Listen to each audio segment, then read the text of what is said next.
Hello student, this is your biology tutor Sunchita Pal. Welcome back to my channel Bongbalan and Bongbalate তোমাদের 2024 NM GNM পরীক্ষাকে target করে যে life সায়েন্সের series চলছে তার আজকে ডে 27। এটা একটা 30 ডেজ লাইফ সায়েন্সের সিরিজ ছিল, তার আজকে আমরা 27 দিনে পৌঁছে গেছি।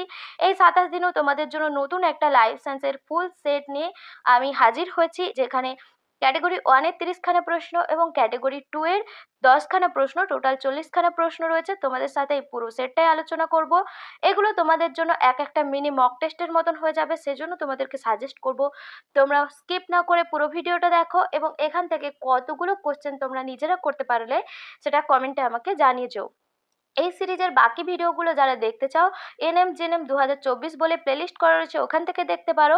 এছাড়াও এনএম জেএনএম এর প্রিভিয়াস ইয়ারের কোশ্চেন পেপার যেগুলো সলভ চাও, যদি দেখতে চাও, সেগুলো আলাদা প্লেলিস্ট করা রয়েছে, সেখান থেকে দেখতে পারো। আর এই সমস্ত সেটের পিডিএফগুলো যদি চাও বংবালানের টেলিগ্রাম চ্যানেলে জয়েন করবে, ওখানে তোমাদেরকে পিডিএফগুলো উত্তর সহ আমি প্রোভাইড করি। দেরি না করে আজকের ক্লাসটা স্টার্ট করছি। দেখো, প্রথমে ক্যাটাগরি 1 এর ফার্স্ট কোশ্চেন রয়েছে, কোনটি থ্যালাস প্রকৃতির মশ? রিক্সিয়া, ফিউনেরিয়া, পোগোনেটাম, অ্যান্থোসেরাস। এখানে যে সঠিক অপশন হয়ে যাবে অপশন এটা রিক্সিয়া।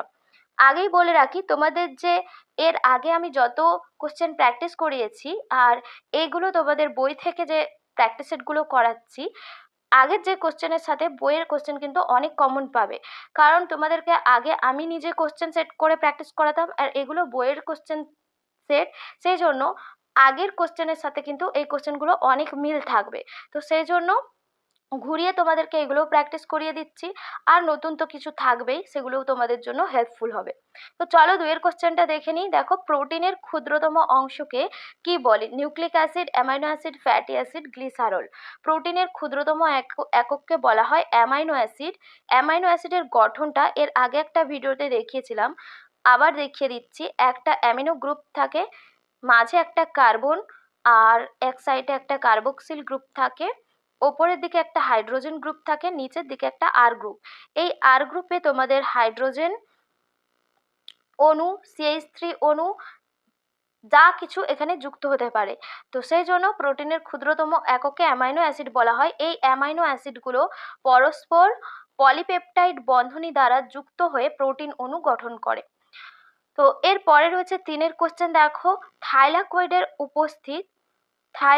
উপস্থিত মাইটোকন্ড্রিয়া ইয়ারে, গলজি বস্তুতে, ক্লোরোপ্লাস্টে। থাইলাকয়েড উপস্থিত থাকে ক্লোরোপ্লাস্টে।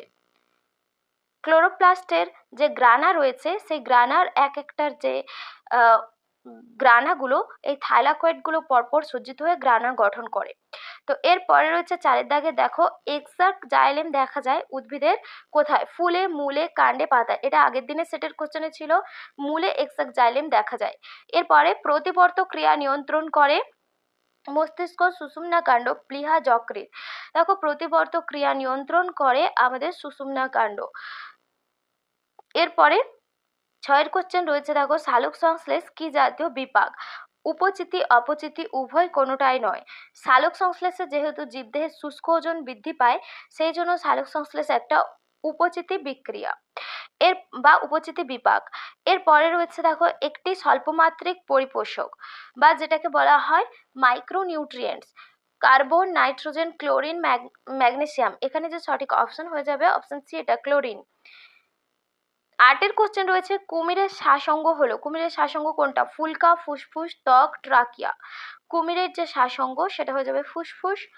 নেক্সট 9-এর দাগের কোশ্চেন রয়েছে, দেখো, পেপসিন খরিত হয় কোথা থেকে? পাকস্থলী থেকে, ক্ষুদ্রান্ত থেকে, গোনাড থেকে, যকৃৎ থেকে। পেপসিন খরিত হয় পাকস্থলীতে।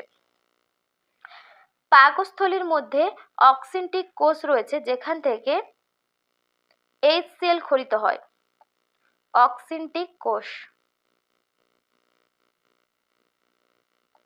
এখান থেকে HCl খরিত হয়, হাইড্রোক্লোরিক অ্যাসিড। এরপরে রয়েছে 10-এর কোশ্চেন, নিচের কোনটি রক্তের fat? Albumin, cholesterol, glucose, urea. রক্তের ফ্যাট মানে অবশ্যই কোলেস্টেরল হবে, অপশন বি এরটা হয়ে যাবে সঠিক আনসার 10-এর কোশ্চেনের। এরপরে 11 কোশ্চেন রয়েছে, দেখো, অর্নিথিন চক্র কোথায় সাধিত হয়? যকৃৎ, বৃক্ক, ফুসফুস, ত্বক। অর্নিথিন চক্র হলো যেখানে হচ্ছে গিয়ে ইউরিয়া সংশ্লেষ হয় যে পদ্ধতিতে, সেটাকে বলা হয় অর্নিথিন চক্র। অর্নিথিন চক্র সম্পন্ন হয় যকৃতে। নেক্সট রয়েছে দেখো 12 কোশ্চেন, কোনটির অপর নাম লকজ? কোন রোগটির অপর নাম লকজ? টিটেনাস, ডিপথেরিয়া, কালাজ্বর, ম্যালেরিয়া। এখানে যে সঠিক অপশন হয়ে যাবে টিটেনাস। টিটেনাস ক্লস্ট্রিডিয়াম টিটেনি নামক একটা ব্যাকটেরিয়া ঘটিত রোগ। ক্লস্ট্রিডিয়াম টিটেনি, এই ব্যাকটেরিয়ার ফলে এই রোগটা হয়। আর এই রোগে কি হয়, পেশিতে খিঁচুনি ধরে। আর এই রোগটা আমাদের চোয়ালের পেশি থেকে শুরু হয়, মানে চোয়ালের পেশি থেকে খিঁচুনিটা শুরু হয়, সেজন্য এটাকে লকজ বলা হয়। তারপর ধীরে ধীরে খিঁচুনিটা আমাদের সারা শরীরে ছড়িয়ে পড়ে। তো এটা একটা কিন্তু মারাত্মক রোগ, ব্যাকটেরিয়া ঘটিত রোগ ক্লস্ট্রিডিয়াম টিটেনি, এটার অণুজীবের নাম। নেক্সট দেখো যে অপশনগুলো রয়েছে ডিপথেরিয়া, কালাজ্বর, ম্যালেরিয়া, এইগুলোর যে অণুজীব কোনগুলো সেটা একটু কমেন্ট বক্সে আমাকে জানাবে। নেক্সট রয়েছে 13 দাগের কোশ্চেন, জলে স্বাধীনভাবে সাঁতার কেটে বেড়ায় নেকটন, ফ্লোরা, কণা, ফাইটোপ্ল্যাঙ্কটন। জলে স্বাধীনভাবে সাঁতার কেটে বেড়ায়, যেটা হয়ে যাবে নেকটন। এরপরে 14 কোশ্চেন রয়েছে দেখো অ্যামিবার গমন অঙ্গ। অ্যামিবার গমন অঙ্গ ক্ষণপথ, সিলিয়া, ফ্ল্যাজেলা, কোর্সিকা। অ্যামিবার গমন অঙ্গ অবশ্যই ক্ষণপথ হয়ে যাবে।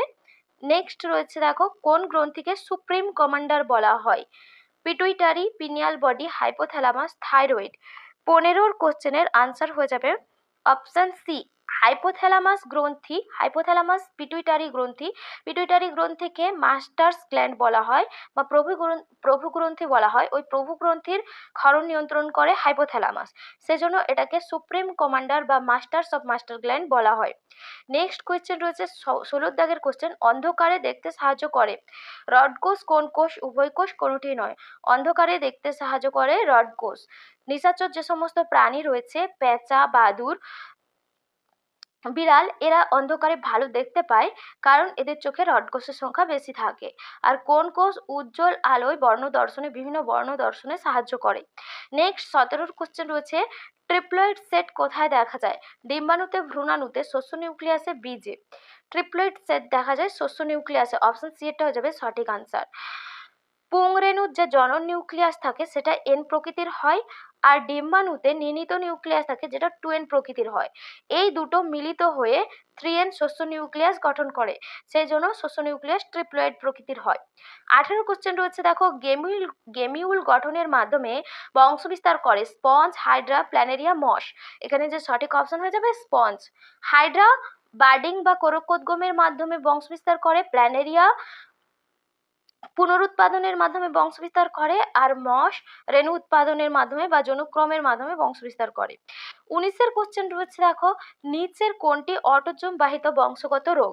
হিমোফিলিয়া, থ্যালাসেমিয়া, অ্যানিমিয়া, বর্ণান্ধতা। এখানে যে সঠিক অপশন হয়ে যাবে থ্যালাসেমিয়া, এটা একটা অটোজোম বাহিত রোগ। থ্যালাসেমিয়া 16 নম্বর। থ্যালাসেমিয়া দু ধরনের হয়, থ্যালাসেমিয়া এ বা আলফা থ্যালাসেমিয়া আর বিটা থ্যালাসেমিয়া। আলফা থ্যালাসেমিয়া হয় 16 নম্বর ক্রোমোজোমের জন্য, আর বিটা থ্যালাসেমিয়া হয় 11 নম্বর ক্রোমোজোমের জন্য। তো সেই জন্য এগুলো অটোজোম বাহিত রোগ। আর হিমোফিলিয়া, বর্ণান্ধতা এগুলো এক্স ক্রোমোজোমের জন্য হয় বলে এগুলো হচ্ছে গিয়ে সেক্স লিঙ্কড জনিত রোগ।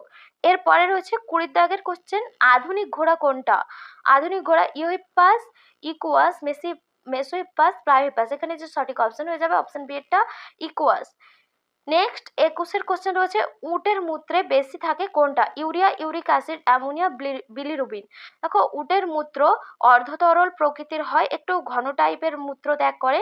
এরা দেহে জল সংরক্ষণ করে রাখার জন্য এই টাইপের এদের মূত্র ত্যাগ করে, আর এদের মূত্রের মধ্যে ইউরিয়ার পরিবর্তে ইউরিক অ্যাসিড থাকে। নেক্সট 22 কোশ্চেন রয়েছে দেখো মাটির নাইট্রোজেনের উৎস হলো কোনটা? গ্যাসীয় নাইট্রোজেন, অ্যামোনিয়া, ইউরিয়া, নাইট্রেট লবণ। মাটির নাইট্রোজেনে থাকে নাইট্রেট লবণ, অপশন ডি এরটা হয়ে যাবে সঠিক আনসার। নেক্সট 23 কোশ্চেন রয়েছে দেখো আলোক রাসায়নিক ধোঁয়াতে সবসময় কি থাকে? Methane, ozone, carbon dioxide, carbon monoxide. এখানে দেখো আলোক রাসায়নিক ধোঁয়া, যেটাকে ইংলিশে ফটোকেমিক্যাল স্মোক বলা হয়, এই ফটোকেমিক্যাল স্মোক হয় বায়ুতে যে নাইট্রোজেন ডাইঅক্সাইড উপস্থিত থাকে, এই নাইট্রোজেন ডাইঅক্সাইড সূর্যালোকের উপস্থিতিতে ভেঙে গিয়ে নাইট্রিক অক্সাইড এবং অক্সিজেন পরমাণুতে পরিণত হয়। এই অক্সিজেন পরমাণু আবার অক্সিজেন অণুর সঙ্গে যুক্ত হয়ে ওজোন গ্যাস উৎপন্ন করে। সেই জন্য আলোক রাসায়নিক ধোঁয়াতে বা ফটোকেমিক্যাল স্মোকে ওজোন গ্যাস থাকে। তো অপশন বি এরটা হয়ে যাবে সঠিক আনসার। নেক্সট 24-এর কোশ্চেন রয়েছে, দেখো সুন্দরবন কি? অভয়ারণ্য, চিড়িয়াখানা, বায়োস্ফিয়ার রিজার্ভ, জাতীয় উদ্যান। এখানে 24-এর যে সঠিক অপশন হয়ে যাবে option C, biosphere reserve. Next রয়েছে দেখো 25-এর কোশ্চেন, দ্বিসংকর জননে F2 জনুতে জিনোটাইপের সংখ্যা 6টি, 9টি, 3টি এবং 1টি। জিনোটাইপের সংখ্যা হয়ে যাবে 9টি। নেক্সট 26-এর কোশ্চেন রয়েছে দেখো, ড্রোন মৌমাছিদের প্রকৃতি হলো ডিপ্লয়েড, ট্রিপ্লয়েড, টেট্রাপ্লয়েড, হ্যাপ্লয়েড। 26-এর কোশ্চেনের সঠিক আনসার হয়ে যাবে অপশন ডি এরটা, হ্যাপ্লয়েড প্রকৃতির হয় ড্রোন মৌমাছিরা। 27-এর কোশ্চেন রয়েছে, সজীব বস্তুর শুষ্ক ওজন বেড়ে যাওয়াকে কি বলা হয়? জনন, বৃদ্ধি, বিকাশ, পরিণতি। 27-এর কোশ্চেনের সঠিক আনসার হয়ে যাবে বৃদ্ধি, 27-এর বি। নেক্সট 28-এর কোশ্চেন, রোলার জীবের জন্য দায়ী জিন কোনটি? ক্রোমোজোমে অবস্থিত। কত নম্বর ক্রোমোজোমে অবস্থিত থাকে রোলার জীবের জন্য দায়ী জিন? অষ্টম, পঞ্চম, ষষ্ঠ, সপ্তম। এটা হয়ে যাবে অষ্টম ক্রোমোজোমে রোলার জীবের জন্য দায়ী জিন থাকে। নেক্সট 29-এর কোশ্চেন রয়েছে, উডের আরবিসির বৈশিষ্ট্য কোনটা? গোলাকার নিউক্লিয়াসবিহীন, গোলাকার নিউক্লিয়াস যুক্ত, ডিম্বাকার নিউক্লিয়াসবিহীন, ডিম্বাকার নিউক্লিয়াস যুক্ত। এখানে যে সঠিক অপশন হয়ে যাবে ডিম্বাকার নিউক্লিয়াস বিহীন। 29-এর সি এরটা হয়ে যাবে সঠিক আনসার। নেক্সট 30-এর ক্যাটাগরি 1-এর লাস্ট প্রশ্ন রয়েছে দেখো, কোন প্রক্রিয়ার মাধ্যমে নাইট্রোজেনের শিল্পঘটিত স্থিতিকরণ ঘটে? হেবার পদ্ধতি, হেলমন্টস পদ্ধতি, রাইমার টেমেন বিক্রিয়া, ফ্রিডেল ক্যাপ্ট বিক্রিয়া। এখানে যে সঠিক অপশন হয়ে যাবে হেবার পদ্ধতিতে নাইট্রোজেনের শিল্পঘটিত স্থিতিকরণ ঘটে। এরপরে ক্যাটাগরি 2 এর প্রশ্ন, ক্যাটাগরি 2 এর ফার্স্ট প্রশ্ন রয়েছে দেখো, নিচের দেওয়া নাইট্রোজেন চক্রে কোন জোটটি সঠিক নয়? নাইট্রিফিকেশন, নাইট্রোব্যাক্টর, নাইট্রোজেন মোচন, অ্যাজটোব্যাক্টর, অ্যামোনিফিকেশন, অ্যানাবিনা, আর নাইট্রোজেন স্থিতিকরণ থিওব্যাসিলাস। এখানে বলেছে কোন জোটটা সঠিক নয়। দেখো এখানে যে সঠিক অপশন হয়ে যাবে অপশন বি, সি আর ডি। এখানে এগুলো কোনোটাই সঠিক নয়। নাইট্রিফিকেশন, নাইট্রোব্যাক্টর এটাই একমাত্র ঠিক রয়েছে। এরপরে নেক্সট 32-এর কোশ্চেন রয়েছে দেখো, পায়রার উড্ডয়নকালে সহজে ক্লান্ত হয় না পায়রা, এর কারণ কি? নিচের কোনগুলি এর সঠিক কারণ? দেখো, বায়ু প্রকোষ্ঠ, পূর্ণ অন্তঃকঙ্কাল, দাঁত, পাকস্থলী, মূত্রাশয়, ডান ডিম্বনালী ও ডিম্বাশয়ের অনুপস্থিতি। নেক্সট রয়েছে অপশন সি এরটা, ফুসফুসের সঙ্গে সংযুক্ত অতিরিক্ত বায়ুথলি, আর সবগুলোই। এখানে যে সঠিক অপশন হয়ে যাবে এইগুলো বলেছে যে পায়রার উড্ডয়নকালে পায়রা সহজে ক্লান্ত হয় না, এর সঠিক কারণ কোনগুলো নয়। যেগুলো এখানে সঠিক অপশন হয়ে যাবে অপশন এ, বি হবে বায়ু প্রকোষ্ঠে পূর্ণ অন্তঃকঙ্কাল, এটা হবে দাঁত, পাকস্থলী, মূত্রাশয়, ডান ডিম্বনালী আর ডিম্বাশয়ের অনুপস্থিতি।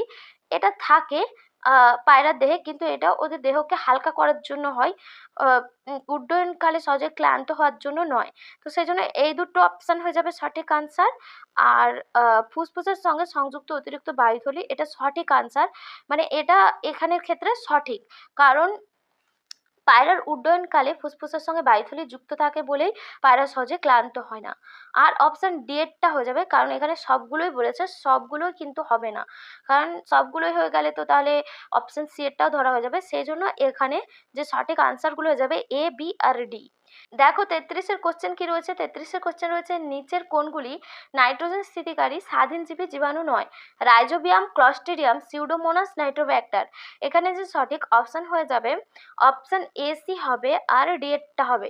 ক্লস্ট্রিডিয়াম একমাত্র নাইট্রোজেন স্থিতিকারী স্বাধীন জীবাণু। এখানে যে অপশনগুলো রয়েছে তার মধ্যে রাইজোবিয়াম মিথজীবী জীবাণু, সিউডোমোনাস ডিনাইট্রিফাইং জীবাণু, আর নাইট্রোব্যাক্টর নাইট্রিফাইং জীবাণু, তো মানে নাইট্রিফাইং ব্যাকটেরিয়া। তো বাকি অপশনগুলো কোনোটাই স্বাধীনজীবী নয়, একমাত্র ক্লস্ট্রিডিয়াম স্বাধীনজীবী।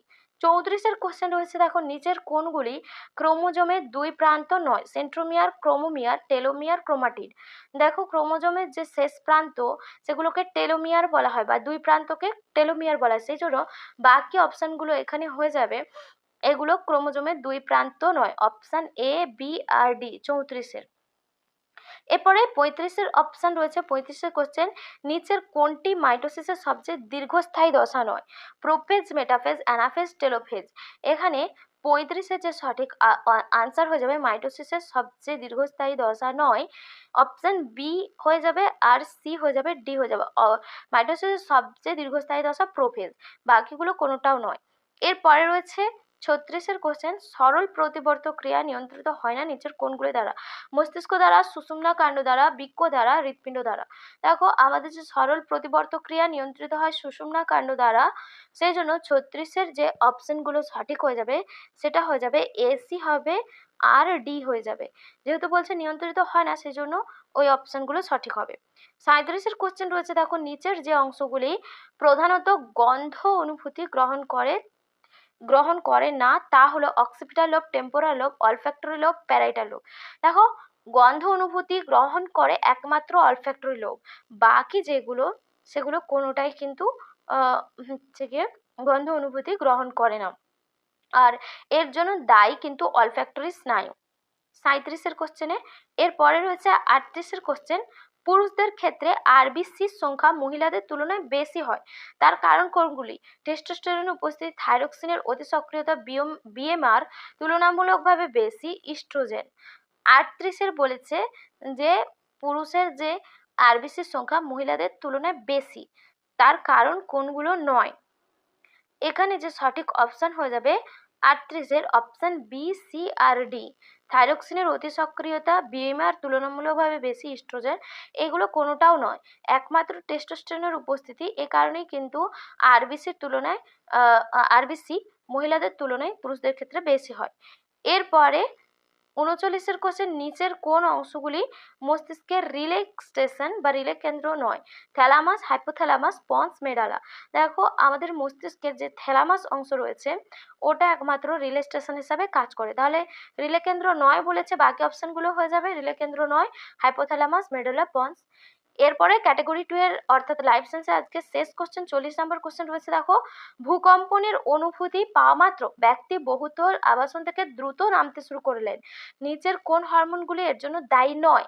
গ্রোথ হরমোন, অ্যাডিনোকর্টিকোটপিক হরমোন, টি4 হরমোন, আর রয়েছে হচ্ছে অ্যাড্রিনালিন। দেখো যে কোনো ভয়ঙ্কর পরিস্থিতি হলে সেই পরিস্থিতি থেকে আমাদেরকে কন্ট্রোল করার জন্য যে হরমোনটা দায়ী সেটা হলো অ্যাড্রিনালিন হরমোন, সেজন্য এটাকে জরুরিকালীন বা সংকটকালীন হরমোন বলা হয়।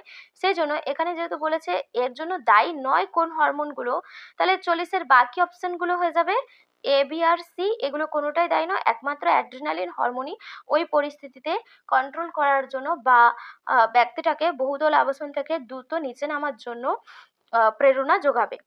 তো এই ছিল তোমাদের 40খানা প্রশ্ন, তোমাদের সাথে আলোচনা করে দিলাম। আজকের সেটটা তোমাদের কেমন লেগেছে অবশ্যই কমেন্ট করে জানিও। দেখো ধীরে ধীরে তোমাদের একটা একটা দিন কিন্তু ফুরিয়ে যাচ্ছে, পরীক্ষাও তত সামনে চলে আসছে। তোমরা যারা অ্যাডমিট কার্ড এখনো ডাউনলোড করোনি তোমাদেরকে আমি সাজেস্ট করবো আগে তোমরা অ্যাডমিট কার্ডটা ডাউনলোড করে নাও, আর এই সময় চেষ্টা করো প্রতিদিন একটা করে মক টেস্ট দেওয়ার, ফুল মক টেস্ট দেওয়ার, শুধুমাত্র লাইফ সায়েন্স না, পুরো সেট মক টেস্ট প্র্যাকটিস করার চেষ্টা করবে। আর উইথিন টাইমের মধ্যে একদম 1.5 ঘন্টা পাক্কা টাইম হাতে নিয়ে বসবে, পুরো ওই 1.5 ঘন্টার মধ্যে কতগুলো কোশ্চেন নিজে করতে পারলে, সঠিকভাবে আনসার করতে পারলে সেটা দেখবে। আর এভাবে করতে থাকলে কি হবে, তোমাদের অ্যাকুরেসিটা বাড়তে থাকবে ধীরে ধীরে। একটা মক টেস্ট যখন করা হয়ে যাবে সেই মক টেস্টটাকে এবার অ্যানালাইসিস করবে, অ্যানালাইসিস করে কোন জায়গাগুলোয় তাড়াহুড়ো করে ভুল করছো সেগুলো ঠিক করার চেষ্টা করবে। এগুলোই কিন্তু এখন পরীক্ষার সামনে তোমাদের টেকনিক, ভালো স্কোর করার জায়গা নিজেদেরকেই ঠিক করতে হবে, সেগুলো মক টেস্টের মাধ্যমেই করতে হবে। তো সেই জন্য তোমাদেরকে সাজেস্ট করবো রোজ একটা করে নতুন মক টেস্ট দাও এবং সেটাকে পুরোটাকে অ্যানালাইসিস করো। অ্যানালাইসিস করে কোথায় তোমাদের ভুল রয়েছে, কোন জায়গাগুলোয় তাড়াহুড়ো করে ভুল করছো, বা কোন জায়গাগুলোয় ভুল অপশানে দাগ দিয়ে দিচ্ছ যেগুলো করা উচিত নয়, সেগুলো নিজেরা অ্যানালাইসিস করো, নিজেদেরকে আরও বেটার পজিশানে নিয়ে যাওয়ার চেষ্টা নিজেরাই করো। তো আজকের ক্লাস এখানেই শেষ করছি। ক্লাসটা যদি ভালো লেগে থাকে অবশ্যই একটা লাইক করো, বন্ধুদের সাথে শেয়ার করতে ভুলে যেও না। আবার দেখা হচ্ছে পরবর্তী ক্লাসে। টাটা, সবাই খুব ভালো থেকো।